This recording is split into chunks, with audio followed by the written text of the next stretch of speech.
Good evening to all of you. Welcome to the Shaurya academy. I hope आप लोग ठीक होंगे और अपनी स्टडी को अच्छे से कंटिन्यू कर रहे होंगे। जैसा कि आप सभी जानते हैं, बिहार पीसीएस का एग्जाम भी होने वाला है और उसके साथ साथ यूपीएससी का एग्जाम भी 5 जून को कंडक्ट हो रहा है, प्रीलिम्स का, और यूपी पीसीएस का भी जल्दी आप लोग को डेट पता चल जाएगा। ठीक है, बाकी सारे एग्जाम से बहुत ज्यादा टाइम बचा नहीं है, आप लोग की तैयारी के लिए बहुत ही कम समय बचे हैं। हालांकि ये समय जो है ये शुरुआत से तैयारी करने की तो नहीं है। अगर आपकी बेसिक तैयारियां हैं तो आप यहाँ पर अपनी तैयारी को और बेहतर करके एग्जाम में अच्छा परफॉर्मेंस दे सकते हैं। ये डिपेंड करता है कि आखिरी समय में आप क्या स्ट्रेटजी, क्या रणनीति लेकर के चलते हैं। ठीक है, मेरे अब तक की इकोनॉमी की क्लास में आई थिंक आपको कोई प्रॉब्लम नहीं होनी चाहिए, बट फिर भी अगर आपको कोई भी क्वेरी हो, कोई इश्यू हो, तो आप मेरे से बेझिझक कमेंट सेक्शन में पूछ लीजिए। जहां भी आपको लगे कि नहीं मैंने कोई चीज मिस कर दिया है बताने में, तो आप मेरे से उसको पूछ सकते हैं। और अगर आप प्रीमियर में हैं तो आप लाइव चैट में भी मेरे से पूछ सकते हैं। ठीक है, तो जितने लोग मेरे व्हाट्सएप ग्रुप पे ऐड हैं वो लोग मेरे से वहां पर पूछ सकते हैं, कमेंट कर सकते हैं। मैं पूरी कोशिश करूंगी कि मैं आप लोग की जो भी डिमांड, जो भी क्वेरी हो, उनको अच्छे से सॉर्ट आउट कर सकूं, क्लियर कर सकूं। ठीक है, तो क्लास की बात करें आज की हमारे क्लास की, तो आप सभी जानते हैं कि मैं आप लोग को अनएम्प्लॉयमेंट के ऊपर क्लास दे रही थी। ठीक है, अनएम्प्लॉयमेंट यानी कि बेरोजगारी के ऊपर। ओके, बेरोजगारी की जितनी भी बेसिक चीजें हो सकती हैं उन सभी के ऊपर, उसकी पूरी अवधारणा के ऊपर मैंने डिटेल से क्लास में आप लोग के डिस्कस किया है। मैंने आप लोग से कहा था कि बाकी के जो पार्ट बचते हैं अनएम्प्लॉयमेंट से रिलेटेड, जैसे कि आपको मैंने कहा था कि गवर्नमेंट की जितनी भी स्कीम्स होती हैं, प्लानिंग होती हैं, जो भी कार्यक्रम होते हैं, वो सारे मैं अदर नेक्स्ट क्लास में आप लोग से डिस्कस करूंगी। ठीक है, तो उसी के लिहाज से, उसी के परिप्रेक्ष्य में आज हम लोग का अगले क्रम में जो क्लास है वो है बेरोजगारी से संबंधित सरकारी योजनाओं के ऊपर, स्कीम्स के ऊपर, प्लानिंग्स के ऊपर। ओके, तो यहाँ आप देख ही सकते हैं स्क्रीन पे इस चीजों को। ठीक है, तो बात करेंगे हम कि बेरोजगारी को लेकर के, अनएम्प्लॉयमेंट आप जानते हैं कि हमारे देश की, हमारे समाज की एक बहुत बड़ी समस्या है। जिस प्रकार से हमारे देश में जनसंख्या का अनुपात है उसी प्रकार से रोजगार का अनुपात नहीं है।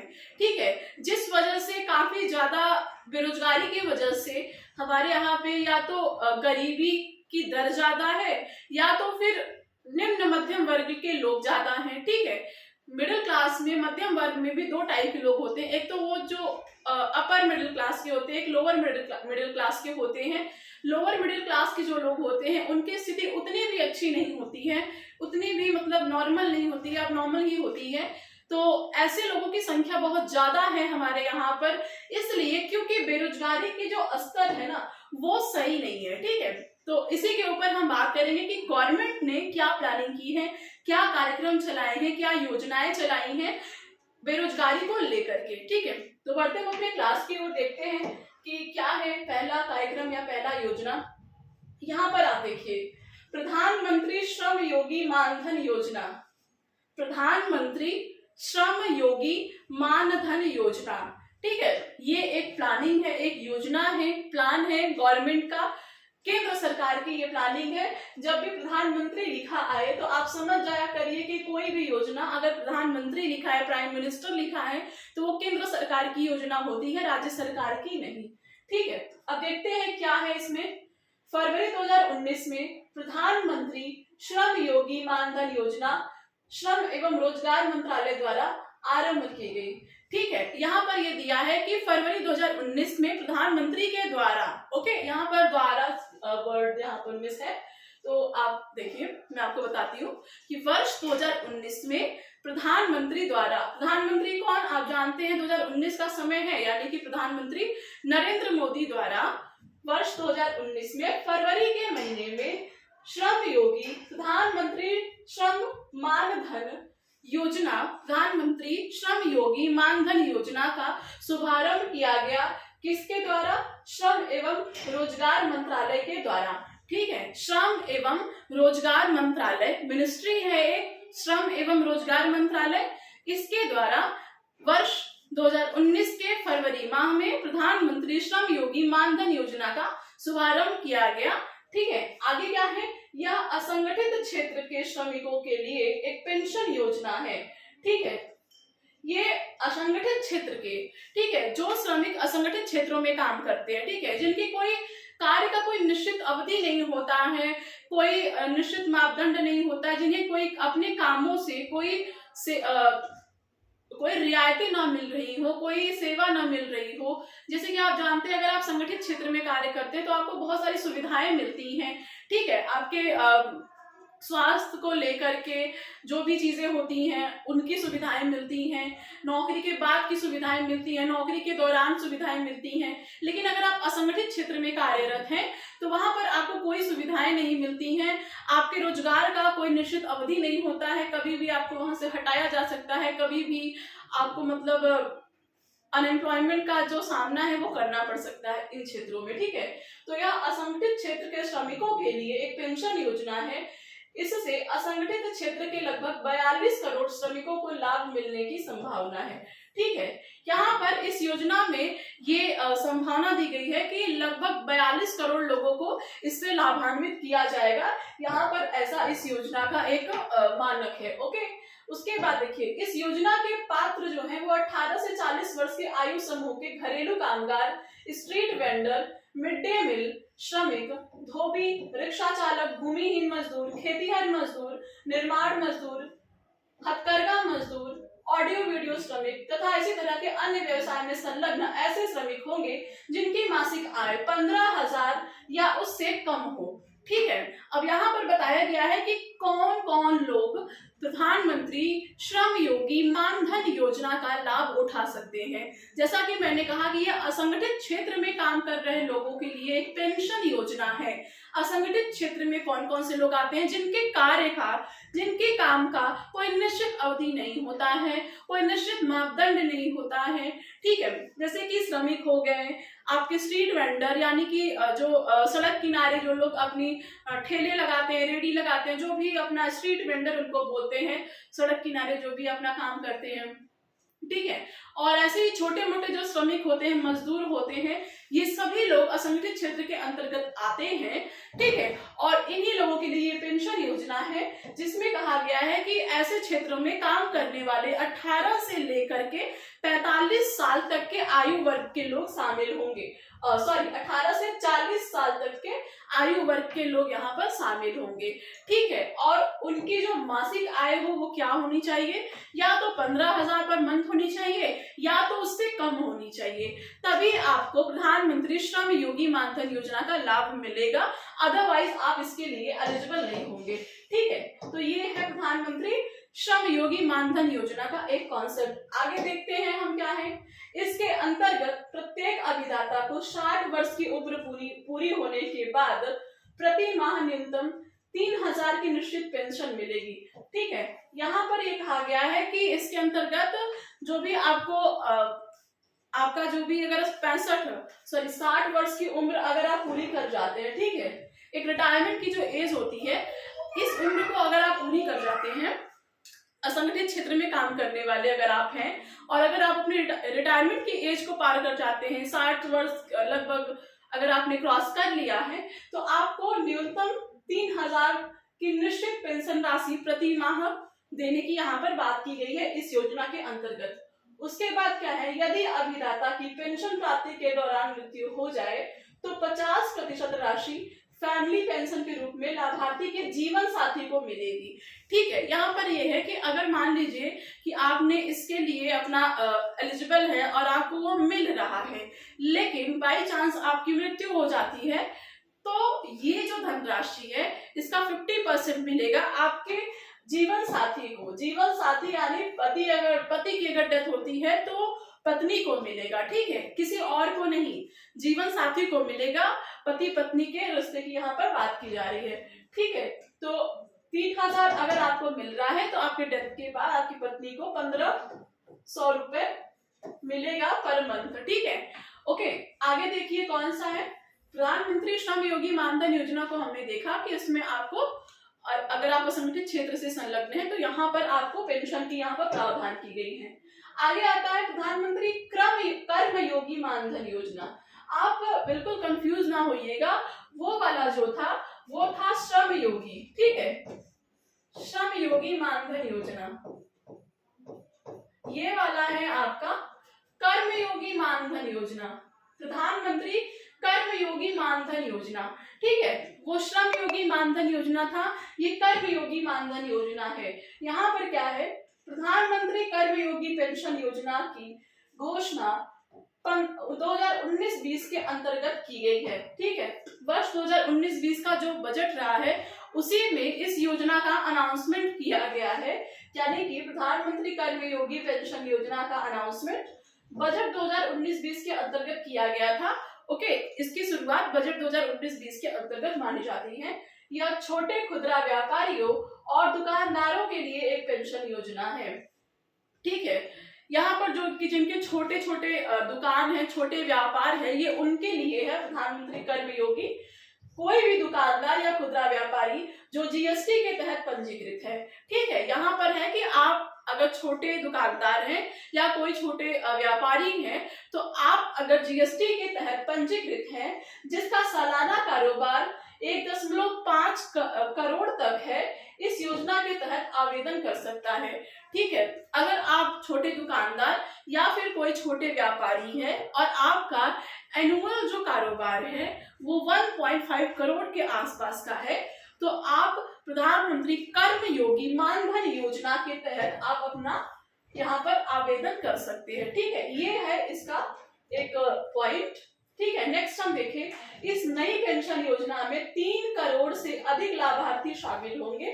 ऐसा यहाँ पर कहा गया है कि इसके तहत 3 करोड़ लोगों को शामिल किया जाएगा प्रधानमंत्री कर्मयोगी मानधन योजना के अंतर्गत।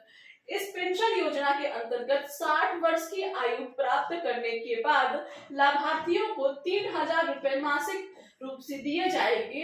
इस योजना के कार्यान्वयन के लिए नोडल एजेंसी जीवन बीमा निगम है, ठीक है। यहाँ पर जो एजेंसी काम कर रही है प्रधानमंत्री कर्मयोगी मानधन योजना में, जो नोडल एजेंसी के रूप में काम कर रही है, वो है आपका जीवन बीमा निगम, ठीक है।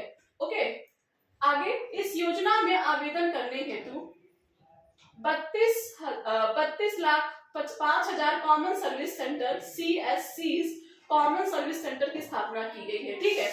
32 लाख 5,000 कॉमन सर्विस सेंटर की स्थापना की गई है इस योजना के आवेदन के लिए, ठीक है। ऑल ओवर इंडिया में काफी सारे इसके सर्विस सेंटर स्थापित किए गए हैं जहां से आप इसके लिए आवेदन कर सकते हैं। किसके लिए? प्रधानमंत्री कर्मयोगी मानधन योजना के लिए, ठीक है।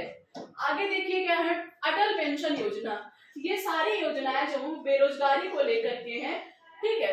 यहाँ पर देखिए, कोई भी अगर हमने प्रधानमंत्री श्रम योगी मानधन योजना को पढ़ा, प्रधानमंत्री कर्म योगी मानधन योजना को पढ़ा, दोनों में आपने क्या देखा? देखिए दोनों में क्या है कि अगर आप 1 सेकेंड,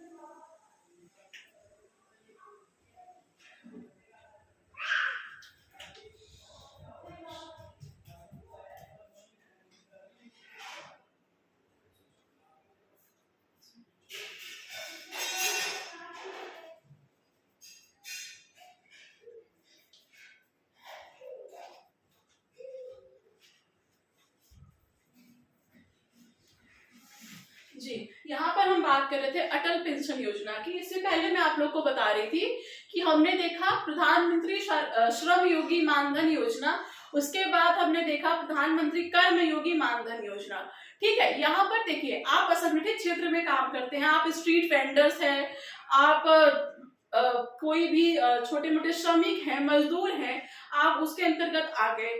आप छोटे दुकानदार या छोटे व्यापारी हैं, आप इसके लिए एलिजिबल हो गए कर्मयोगी के लिए, ठीक है।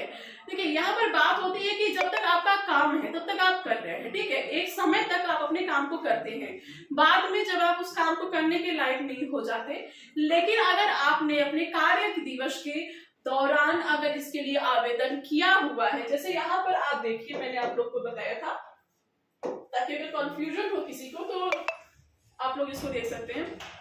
देखिए 18 से 40 वर्ष की आयु समूह के घरेलू कामगारों की यहाँ पर बात की जा रही है कि आप 18 से 40 वर्ष के अंतर्गत ही इसके लिए आवेदन कर दीजिए। ठीक है, अगर आप प्रधानमंत्री श्रम योगी मानधन योजना के अंतर्गत एलिजिबल हैं तो आप 18 से 40 वर्ष के अंतर्गत ही इसके लिए आवेदन कर दीजिए, ताकि जब आप अपने पेंशन की अवधि तक पहुंचे यानी 60 वर्ष की आयु तक पहुंचे तब आपको 3000 रुपए प्रति माह मिलने लगेगा। ठीक है, यही यहाँ पर बात की जा रही है। ऐसे ही कर्मयोगी मानधन योजना का भी है कि अगर आपने आवेदन किया है तो आपको एक निश्चित समय के बाद आपकी योजना का लाभ मिलने लगेगा। ठीक है, यहाँ पर देखिए अब आता है अटल पेंशन योजना। ठीक है, अटल पेंशन योजना APY जिसको शॉर्ट में आप लोग बोलते हैं। यहाँ पर क्या प्रावधान है इसको देखिए। भारत सरकार ने सभी भारतीयों विशेष रूप से गरीब, कम सुविधा प्राप्त लोगों, असंगठित क्षेत्र के कामगारों और अनौपचारिक श्रमिकों के लिए 9 मई 2015 के अटल पेंशन योजना नामक एक पेंशन योजना की शुरुआत की। ठीक है, अटल पेंशन योजना के अंतर्गत भारत सरकार ने सभी भारतीय विशेष रूप से गरीब, कम सुविधा प्राप्त लोगों, असंगठित क्षेत्र के कामगारों और अनौपचारिक श्रमिकों के लिए 9 मई 2015 के अटल पेंशन योजना की शुरुआत की। ठीक है, किसके लिए? गरीबों के लिए, ऐसे लोग जिन्हें कम सुविधाएं प्राप्त होती हैं, जो असंगठित क्षेत्र में काम करते हैं, जो अनौपचारिक श्रमिक हैं, उनके लिए 9 मई 2015 को इस योजना की शुरुआत की गई, अटल पेंशन योजना की। ठीक है, आगे क्या है? यह स्वैच्छिक आवधिक अंशदान आधारित पेंशन प्रणाली है। इस योजना के तहत कोई भी व्यक्ति 60 वर्ष की आयु के बाद 1000 से लेकर 5000 तक की मासिक पेंशन ले सकता है। ठीक है, अगर आप इस कैटेगरी में किसी में भी आते हैं तो आप इसके लिए आवेदन कर सकते हैं और इसके तहत आपको प्रति माह 1000 से लेकर के 5000 तक की मासिक पेंशन आपको मिल सकती है अगर आप 60 वर्ष की आयु क्रॉस कर जाते हैं उसके बाद। ठीक है, तो ये रहा अटल पेंशन योजना की जो भी पॉइंट्स हो सकते हैं, ये है। ठीक है सॉरी। उसके बाद आता है आपका पंडित दीनदयाल उपाध्याय श्रमेव जयते कार्यक्रम। पंडित दीनदयाल उपाध्याय श्रमेव जयते कार्यक्रम। अब देखिए ये क्या होता है, इसमें क्या है, तो इसको हम देखिए 16 अक्टूबर 2014 को भारत सरकार के अत्यंत महत्वाकांक्षी योजना के रूप में इस योजना का शुभारंभ हुआ। किस योजना का शुभारंभ? पंडित दीनदयाल उपाध्याय श्रमेव जयते कार्यक्रम। ठीक है, किस योजना का? यहाँ पर आप देखिएगा पंडित दीनदयाल उपाध्याय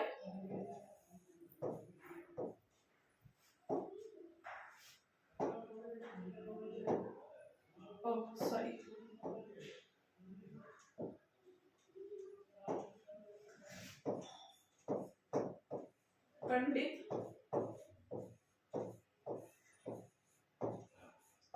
दीनदयाल उपाध्याय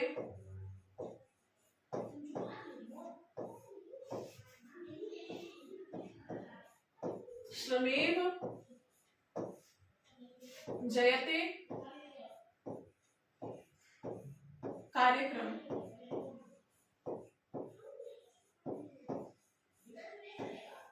ठीक है, पंडित दीनदयाल उपाध्याय श्रमेव जयते कार्यक्रम के बारे में हम यहाँ पर आप लोगों से डिस्कस करने वाले हैं। क्या पॉइंट है इसको देखते हैं। इस नई पेंशन योजना में 3 करोड़ से अधिक लाभार्थी शामिल होंगे। ठीक है, वन सेकेंड जी, यहाँ पर आप देखिए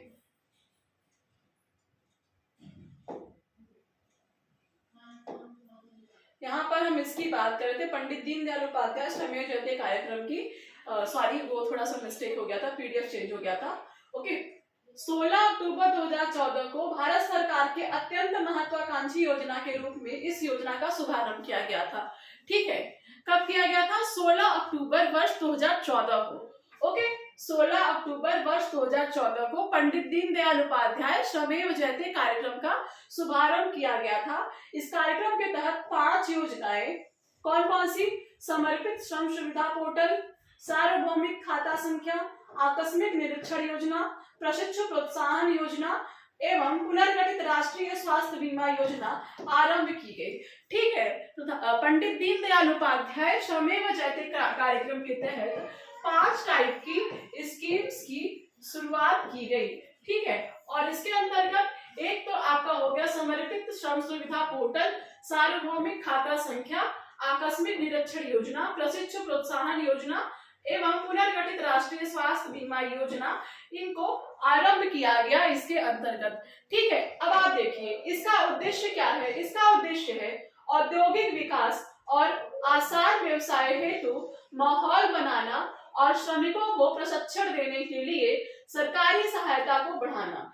ठीक है, यहाँ पर यह है कि आसान व्यवसायिक माहौल को बनाना। यहाँ पर एक किया गया है एक पहल कि इसके तहत औद्योगिक विकास के लिए आसान व्यवसाय हेतु माहौल बनाना, ऐसा माहौल बनाना कि इजी तौर पे भी व्यवसाय किया जा सके, व्यापार किया जा सके। ठीक है, ताकि औद्योगिक विकास हो सके और श्रमिकों को प्रशिक्षण देना। ओके, ये एक इसका पॉइंट है। उसके बाद पंडित दीनदयाल उपाध्याय श्रमेव जयते कार्यक्रम का क्रियान्वयन भारत सरकार के श्रम एवं रोजगार मंत्रालय द्वारा किया जा रहा है। ठीक है, आपने देखा कि इसका जो क्रियान्वयन है वो किसके द्वारा किया जा रहा है, श्रम एवं रोजगार मंत्रालय द्वारा किया जा रहा है, भारत सरकार के।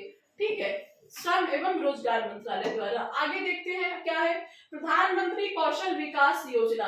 प्रधानमंत्री कौशल विकास योजना के अंतर्गत क्या है, अगर हम इसके ऊपर चर्चा करें तो यहाँ पर आप देखिए इसका पहला पॉइंट है प्रधानमंत्री कौशल विकास योजना युवाओं के कौशल प्रशिक्षण के लिए एक मुख्य योजना है।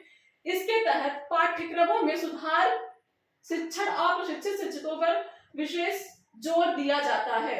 यहाँ पर टाइपिंग मिस्टेक है। ठीक है, यहाँ पर देखिए ये जो कार्यक्रम है ये विशेषकर युवाओं के लिए लॉन्च किया गया है। ठीक है, भारतीय युवाओं के लिए ये कार्यक्रम लॉन्च किया गया है, उन्हें कौशल प्रशिक्षण देने के लिए। ठीक है, ऐसा प्रशिक्षण देना कि उनके कौशल विकास को सुनिश्चित किया जा सके, उनको इस प्रकार से डेवलप किया जा सके कि वो स्वरोजगार की ओर अग्रसर हो, कुछ कर सके। ठीक है, ओके। केंद्रीय मंत्रिमंडल द्वारा 20 मार्च 2015 को भारत की सबसे बड़ी कौशल प्रमाणन योजना प्रधानमंत्री कौशल विकास योजना को मंजूरी दी गई थी। इस पॉइंट का मतलब यहाँ पर है कि केंद्र सरकार के द्वारा, केंद्रीय मंत्रिमंडल के द्वारा 20 मार्च 2015 को प्रधानमंत्री कौशल विकास योजना का शुभारंभ किया गया। ठीक है, 15 जुलाई 2015 को विश्व युवा कौशल दिवस के अवसर पर इसका शुभारंभ हुआ। यहाँ पर आप देखिए 20 मार्च 2015 को इस योजना की मंजूरी दी गई थी, परमिशन मिला था, और 15 जुलाई 2015 को इसका शुभारंभ किया गया। ठीक है, 20 मार्च 2015 को इसे मंजूरी दी गई थी, परमिशन मिला था। ठीक है, ओके। और 15 जुलाई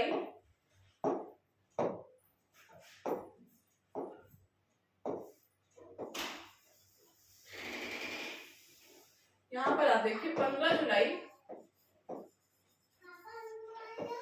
2015 को इसका शुभारंभ किया गया था, इसे लॉन्च किया गया था। ठीक है, इसे लॉन्च किया गया था। ओके, आगे देखिए प्रधानमंत्री कौशल विकास योजना का क्रियान्वयन कौशल विकास और उद्यमिता मंत्रालय के दिशा निर्देश में राष्ट्रीय कौशल विकास निगम द्वारा किया जा रहा है।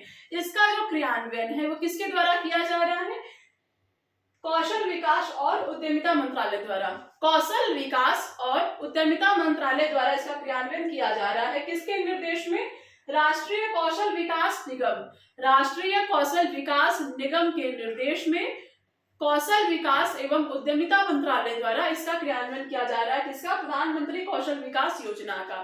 ठीक है, अब आगे देखते हैं क्या है पॉइंट हमारा।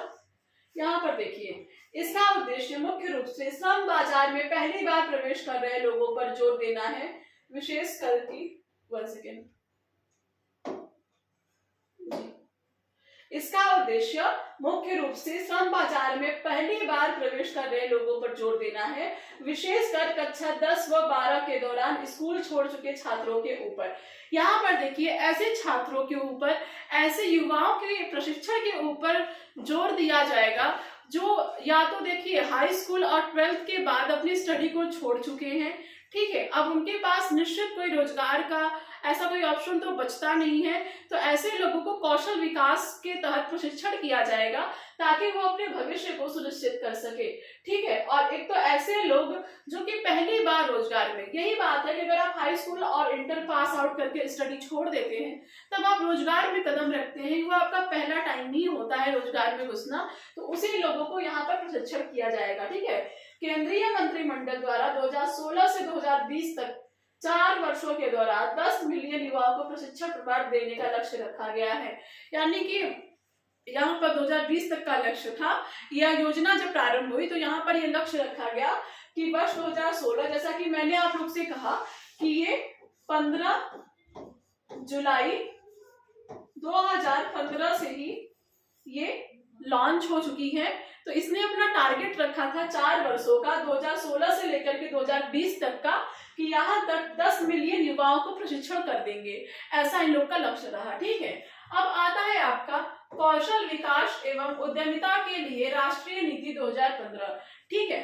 कौशल विकास और उद्यमिता के लिए राष्ट्रीय नीति 2015, तो क्या नीति है इसकी अगर हम देखें, केंद्र सरकार द्वारा 15 जुलाई 2015 को देश की प्रथम एकीकृत राष्ट्रीय नीति कौशल विकास एवं उद्यमिता के लिए राष्ट्रीय नीति 2015 का शुभारंभ किया गया।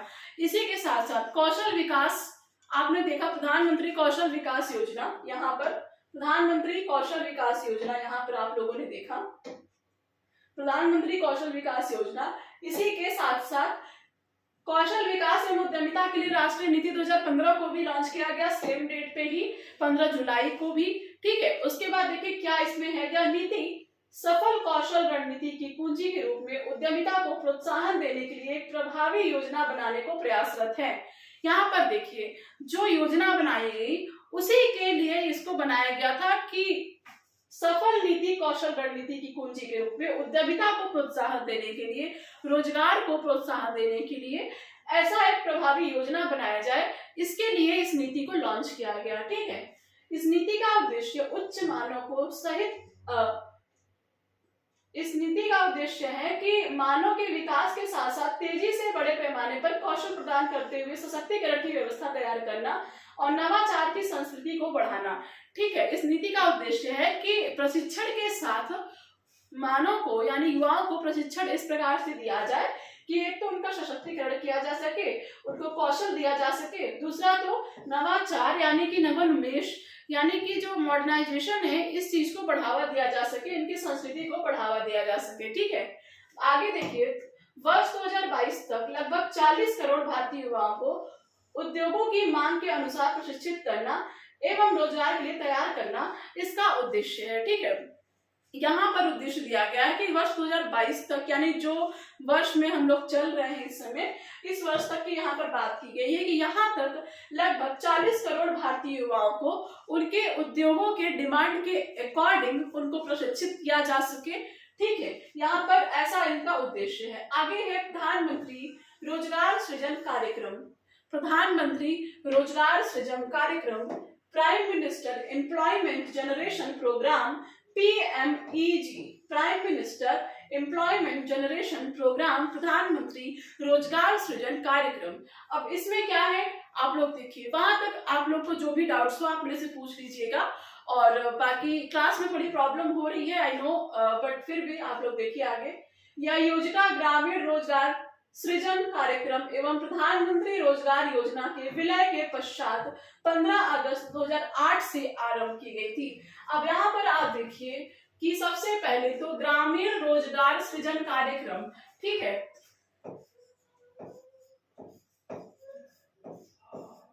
ग्रामीण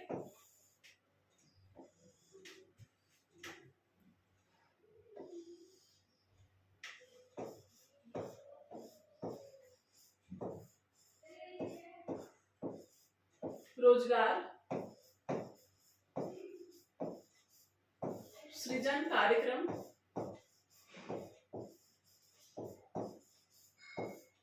प्लस प्रधानमंत्री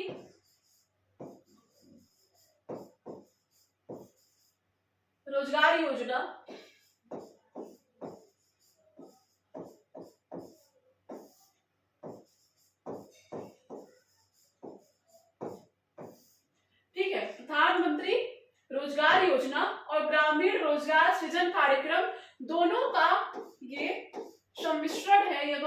सम्मेलन है, दोनों के विलय के पश्चात इस योजना का निर्माण किया गया। Prime minister employment generation programme, प्रधानमंत्री रोजगार सृजन प्रोग्राम या योजना। ठीक है, इसके अंतर्गत विनिर्माण क्षेत्र के लिए यहाँ पर है 2.5 करोड़ रुपए एवं सेवा क्षेत्र के लिए 10 करोड़ रुपए की क्रेडिट सीमा तय की गई है। ठीक है, यहाँ पर विनिर्माण क्षेत्र के लिए 2.5 करोड़ रुपए की विनिर्माण क्षेत्र के लिए 2.5 करोड़ रुपए एवं सेवा क्षेत्र के लिए 10 करोड़ रुपए की क्रेडिट सीमा तय की गई है। ओके, आगे है, इसमें शहरी क्षेत्र के सामान्य एवं विशेष अभ्यर्थियों के लिए सब्सिडी क्रमशः 15 व 25%, जबकि ग्रामीण क्षेत्रों के लिए क्रमशः 25 एवं 35% है। ठीक है, यहाँ पर ये है कि विनिर्माण क्षेत्र में और आपके सेवा क्षेत्र में संलग्न लोगों को यहाँ पर ये दिया गया है क्या, क्रेडिट सीमा। क्रेडिट क्या होता है, एक तरीके का आपका उधार होता है। ठीक है, तो ऐसे यहाँ पर बात की गई है, क्रेडिट की बात की गई है। तो यहाँ पर है कि 25 करोड़ रुपए विनिर्माण क्षेत्र में और लगभग 10 करोड़ रुपए आपको सेवा क्षेत्र में क्रेडिट के तौर पर दिया जाएगा। इसमें शहरी क्षेत्र के सामान्य एवं विशेष अभ्यर्थियों को सब्सिडी यानी कि जो छूट रहेगी वो क्रमशः शहरी क्षेत्रों में 15% और सामान्य एवं विशेष अभ्यर्थियों के लिए 25%, जबकि ग्रामीण क्षेत्रों में ये 25% और सामान्य व विशेष अभ्यर्थियों के लिए 35% है। ठीक है, यहाँ पर यह कि अगर आप ग्रामीण शहरी क्षेत्र से बिलोंग करते हैं, नॉर्मली आपको 15% दिया जाएगा, लेकिन अगर आप विशेष अभ्यर्थी हैं तो आपको 25% की सब्सिडी दी जाएगी। लेकिन ग्रामीण क्षेत्र में नॉर्मली आपको 25% की सब्सिडी दी जाएगी, लेकिन अगर आप विशेष अभ्यर्थी हैं तो आपको 35% की सब्सिडी दी जाएगी। किसमें, आपको विनिर्माण क्षेत्र में 25 करोड़ और सेवा क्षेत्र में 10 करोड़ के क्रेडिट के ऊपर। ठीक है, इसका प्रबंधन सूचना लघु और मध्यम उद्यम मंत्रालय द्वारा किया जाएगा। किसके द्वारा किया जाएगा, सूचना लघु और यहाँ पर सूक्ष्म है, सूक्ष्म लघु। ठीक है, सूचना नहीं है, यहाँ पर है सूक्ष्म लघु और मध्यम उद्यम मंत्रालय। सूक्ष्म लघु और मध्यम उद्यम मंत्रालय के द्वारा इसका क्रियान्वयन किया जाएगा, प्रबंधन किया जाएगा, मैनेजमेंट किया जाएगा। इसका क्रियान्वयन ग्रामीण क्षेत्र में खादी एवं ग्रामोद्योग आयोग तथा शहरी क्षेत्र में जिला उद्योग केंद्र द्वारा होगा। ठीक है, इसका मैनेजमेंट करेगा कौन, सूक्ष्म लघु एवं मध्यम उद्यम मंत्रालय। और उसके बाद इसका क्रियान्वयन जो करेगा वो ग्रामीण क्षेत्रों में खादी एवं ग्रामोद्योग आयोग तथा शहरी क्षेत्र में जिला उद्योग केंद्र के द्वारा इसका क्रियान्वयन किया जाएगा। आगे देखिए इसमें क्या है, महात्मा गांधी राष्ट्रीय ग्रामीण रोजगार गारंटी अधिनियम मनरेगा। ठीक है, यहाँ पर आपका है महात्मा गांधी राष्ट्रीय ग्रामीण रोजगार गारंटी अधिनियम मनरेगा। आप सभी जानते हैं कि नरेगा के स्थान पर परिवर्तित करके मनरेगा को लाया गया है। इसको देखिए, राष्ट्रीय ग्रामीण रोजगार गारंटी अधिनियम नरेगा, पहले आप इसको महात्मा गांधी अगर हटा दीजिए तो राष्ट्रीय ग्रामीण रोजगार गारंटी अधिनियम मनरेगा के रूप में इसकी शुरुआत 2 फरवरी 2006 को की गई थी। 2 फरवरी 2006 को की गई थी नरेगा के रूप में। 2 अक्टूबर 2009 को इसका नाम बदलकर मनरेगा कर दिया गया। ठीक है, नरेगा का नाम महात्मा गांधी जोड़ देने से फिर मनरेगा हो गया। पहले ये था राष्ट्रीय ग्रामीण रोजगार गारंटी अधिनियम नरेगा, अब हो गया है महात्मा गांधी राष्ट्रीय ग्रामीण रोजगार गारंटी अधिनियम मनरेगा। ठीक है, नरेगा का लॉन्चिंग कब हुआ था, 2 फरवरी 2006 को, और मनरेगा का 2 अक्टूबर गांधी जयंती को 2009 में किया गया था, इसीलिए गांधी जी का नाम जोड़ा गया है। ठीक है, यह कानून किसी वित्तीय वर्ष में ग्रामीण परिवार के वैसे सभी वयस्कों को जो अकुशल श्रम के लिए तैयार हैं 100 दिनों के रोजगार की गारंटी प्रदान करता है। यहाँ पर ऐसे ग्रामीण परिवार जो कि अकुशल श्रमिक बनने के लिए तैयार हैं, ठीक है, उनको 100 दिन की रोजगार देने की यहाँ पर बात की जाती है। जो वयस्क हैं और जो अकुशल श्रमिक बनने को तैयार हैं, ठीक है, जिनके पास कोई रोजगार नहीं है, तो उनके लिए 100 दिन का रोजगार देने की गारंटी देता है।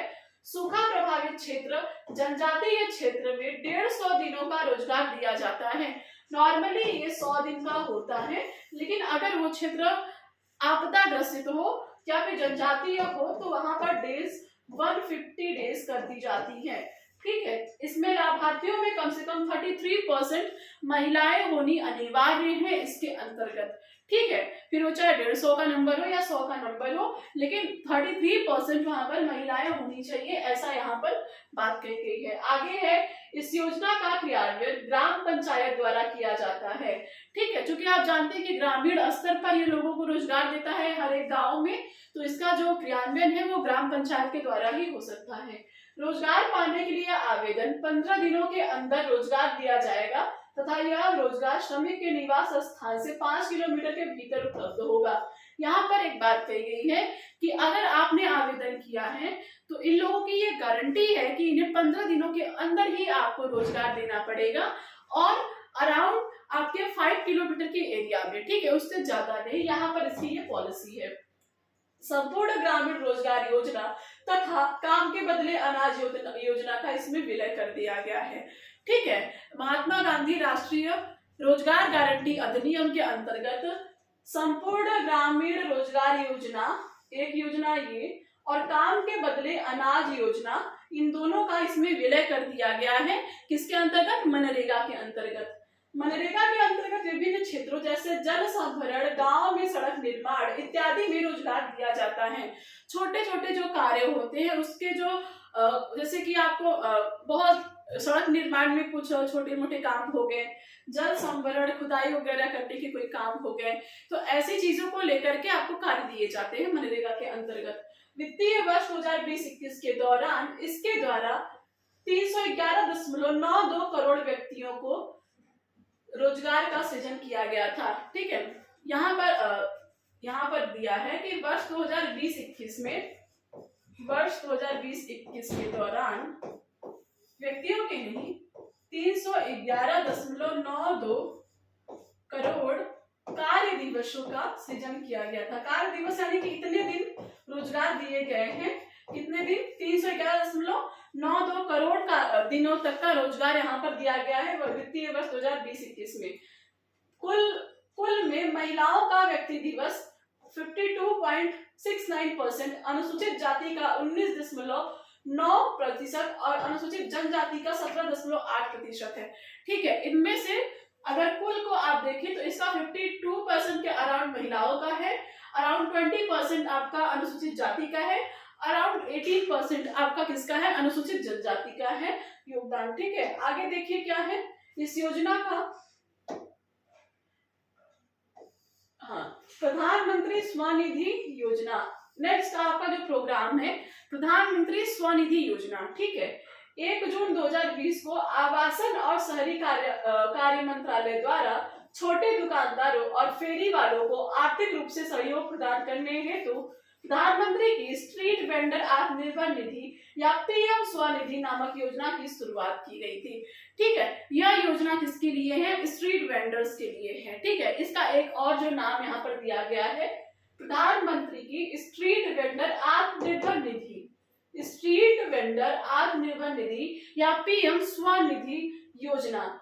प्रधानमंत्री स्वनिधि योजना 1 जून 2020 को किसके द्वारा? आवासन और शहरी कार्य मंत्रालय द्वारा, आवासन एवं शहरी कार्य मंत्रालय द्वारा इसका शुभारंभ किया गया है। इसके तहत दुकानदार और छोटे कारोबारी 10,000 तक का कार्यशील पूंजी ऋण ले सकते हैं। यहाँ पर ये कहा गया है कि छोटे दुकानदार को, छोटे कारोबारियों को, स्ट्रीट वेंडर्स को, उनके लिए लोन लेने की ऋण की सुविधा है। कितनी? 10,000 तक की ये ऋण ले सकते हैं। इस योजना के तहत प्राप्त पूंजी को 1 वर्ष का समय दिया जाता है वापस करने का। आपने 10,000 तक का लोन लिया है अपने छोटे से कारोबार को बढ़ाने के लिए, तो आपको 1 वर्ष का समय दिया जाता है कि आप अपने कारोबार से 1 वर्ष के अंतर्गत उस राशि को आप भुगतान कर दीजिए, पेमेंट कर दीजिए। कर्ज का समय पर या उससे पहले भुगतान करने पर 7% की दर से ब्याज की सब्सिडी दी जाएगी। ठीक है, जो भी आपको उसमें इंटरेस्ट का अमाउंट रहता है, अगर आप समय के पहले या फिर समय पर अगर आप भुगतान करते हैं तो आपको 7% की ब्याज पर सब्सिडी मिलेगी। ठीक है, यदि कर्जदार किस्तों का भुगतान समय से पहले करता है तो मंत्रालय उनका विश्वसनीयता सूचकांक तैयार करेगा, जिसके आधार पर वह 20,000 या उससे अधिक का ऋण हासिल करने के लिए वो मतलब प्राप्त कर सकते हैं। अगर आप समय पर या समय से पहले अगर अपना आप जो भी ऋण है उसका भुगतान कर देते हैं तो उसमें आपका एक विश्वसनीयता सूचकांक तैयार होगा। किसके द्वारा होगा? ये आपका होगा मंत्रालय के द्वारा। ठीक है, उसके जो मंत्रालय जैसे कि आवास, यहाँ पर है ना आवासन एवं, यहाँ पर आपका दिया गया किस मंत्रालय के तहत इसका है, ये प्रधानमंत्री आवासन एवं शहरी कार्य मंत्रालय द्वारा। जी, आवासन एवं शहरी कार्य मंत्रालय द्वारा इसका जो क्रियान्वयन है तो उसी मंत्रालय के द्वारा आपका विश्वसनीयता सूचकांक तैयार किया जाएगा, जिसके बेस पर आप 20,000 रुपए तक का लोन और ले सकते हैं अगर आपने निर्धारित समय में अपना प्रीवियस जो आपका ऋण रहा है उसका भुगतान कर दिया है। तो इस योजना के लिए सरकार द्वारा 5,000 करोड़ की राशि की मंजूरी दी गई है, यानी कि 5,000 करोड़ रुपए सरकार ने दिए हैं इस योजना के लिए। उसी के आधार पर अब जैसे लोगों की संख्या को निर्धारित किया जाएगा। इस तरह के ऋण अनुसूचित वाणिज्यिक बैंकों, क्षेत्रीय ग्रामीण बैंकों, लघु वित्तीय बैंकों, सहकारी बैंकों, गैर वित्तीय कंपनियों, सूक्ष्म वित्त संस्थाओं एवं स्वयं सहायता समूह बैंकों द्वारा दिया जाएगा। इसके लिए आपको कौन कौन से बैंकों में जाना होगा? या तो अनुसूचित वाणिज्यिक बैंक, या तो क्षेत्रीय ग्रामीण बैंक, लघु वित्तीय बैंक, सहकारी बैंक, गैर वित्तीय बैंक, गैर वित्तीय कंपनियों, सूक्ष्म वित्त संस्थाओं और स्वयं सहायता समूह बैंकों के तहत आपको यहाँ से ये ऋण प्राप्त होगा। ठीक है, तो इस प्रकार से नेक्स्ट हम अपना देखते हैं गरीब कल्याण रोजगार अभियान। ठीक है, गरीब कल्याण रोजगार अभियान प्रधानमंत्री द्वारा 20 जून 2020 को इस योजना का शुभारंभ किया गया है। 20 जून 2020 को इस योजना का शुभारंभ किया गया है। इसका उद्देश्य उन क्षेत्रों या गांवों में आजीविका के अवसरों को सशक्त बनाना और अवसर प्रदान करना है जहां कोविड-19 से प्रभावी श्रमिक बड़ी संख्या में वापस लौट चुके थे। ठीक है, जब कोविड-19 का दौर चल रहा था और लोग जब वापस आ रहे थे अपना कार्य छोड़ करके, तो उन्हीं के लिए इस योजना का शुभारंभ किया गया है। वीडियो कॉन्फ्रेंस के जरिए इस अभियान का शुभारंभ ग्राम तेलिहार, ब्लॉक बेलदौर, जिला खगड़िया, राज्य बिहार से किया गया था। यानी कि यह योजना का सबसे पहला शुरुआत, योजना क्या है? गरीब कल्याण रोजगार अभियान। इस अभियान का वीडियो कॉन्फ्रेंस के माध्यम से सबसे पहला जो शुभारंभ है वो ग्राम तेलिहार, ब्लॉक बेलदौर, जिला खगड़िया, राज्य बिहार, यानी बिहार के खगड़िया जिले से बेलदौर ब्लॉक के तहसील तेलिहार गांव में इसका सबसे पहले प्रारंभ किया गया था। यह अभियान बिहार, उत्तर प्रदेश, झारखंड, उड़ीसा, मध्य प्रदेश और राजस्थान के 116 जिलों में चलाया गया। ठीक है, यानी कि इस अभियान को बिहार, यूपी, झारखंड, उड़ीसा, मध्य प्रदेश, राजस्थान के 116 जिलों में चलाया गया था, जिसमें बिहार के 32 जिले, उत्तर प्रदेश के 31 जिले, मध्य प्रदेश के 24 जिले, राजस्थान के 22 जिले, उसके बाद उड़ीसा में 4 जिले, झारखंड में 3 जिले, ये सारे शामिल है। सबसे ज्यादा आपके बिहार में है 32 जिले, देन यूपी का 31, मध्य प्रदेश का 24, राजस्थान का 22, उड़ीसा का 4 और झारखंड का 3 जिले को इसमें शामिल किया गया था। ठीक है, इस अभियान के अंतर्गत। ओके, 116 जिलों को कुल इसमें शामिल किया गया है। केंद्र सरकार के 12 मंत्रालयों की विभिन्न योजनाओं के तालमेल से इसका कार्यान्वयन किया गया है। 12 मंत्रालय की योजनाओं का इसमें सम्मेलन किया गया है। यह अभियान 125 दिनों तक चला, जिसके अंतर्गत मुख्य रूप से 25 कार्य चिन्हित किए गए थे। ठीक है, इसमें 25 कार्यों को चिन्हित किया गया था। इसके अंतर्गत सितंबर 2020 तक की जानकारी के अनुसार इस योजना के अंतर्गत कुल आपके 27,21,17,240 कार्य दिवस का रोजगार सृजित किया गया। यहाँ पर आप देखिए 27,21,17,240 कार्य दिवस का सृजन किया गया। यानी कि जो वर्किंग डेज होते हैं, आप संडे को हटा दीजिए तो कितने वर्किंग डेज का यहाँ पर सृजन किया गया कार्य? 27,21,17,240। ठीक है, इतने कार्य दिवसों का यहाँ पर सृजन किया गया है। अब यहाँ पर आपका बेरोजगारी को लेकर के जितने भी स्कीम और जितने भी प्लानिंग और कार्यक्रम हो सकते थे, मैंने यहाँ पर उनका डिस्कस किया है। ठीक है, कौन कौन से योजनाओं पे हमने डिस्कस किया? सबसे पहले तो आपने यही देखा, गरीब कल्याण रोजगार अभियान के ऊपर हमने अभी डिस्कस किया। इसके पहले हमने आप लोग से डिस्कस किया था किसके ऊपर, इसके पहले हमने प्रधानमंत्री स्वनिधि योजना के ऊपर आप लोग से डिस्कस किया। इसके पहले हमने आप लोग से डिस्कस किया था महात्मा गांधी राष्ट्रीय ग्रामीण रोजगार गारंटी अधिनियम मनरेगा के ऊपर हमने डिस्कस किया था। उसके बाद हमने आप लोग से डिस्कस किया था प्रधानमंत्री रोजगार सृजन कार्यक्रम, इसके अंतर्गत देन हमने डिस्कस किया था आप लोगों से कौशल विकास एवं उद्यमिता के लिए राष्ट्रीय नीति 2015 को। उससे पहले हमने डिस्कस किया था प्रधानमंत्री कौशल विकास योजना PMKVY को। देन हमने आप लोग के साथ डिस्कस किया था उसके पहले पंडित दीनदयाल उपाध्याय श्रमेव जयते कार्यक्रम को। उसके पहले अटल पेंशन योजना को डिस्कस किया था।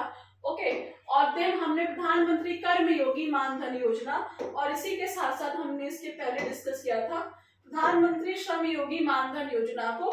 इस प्रकार से हमने बेरोजगारी से संबंधित जितने भी सरकारी योजनाएं, जितने भी गवर्नमेंट स्कीम्स प्लानिंग्स हो सकती थी, मेरे हिसाब से मैंने पूरी कोशिश की है कि मैं सभी को डिस्कस कर सकूं।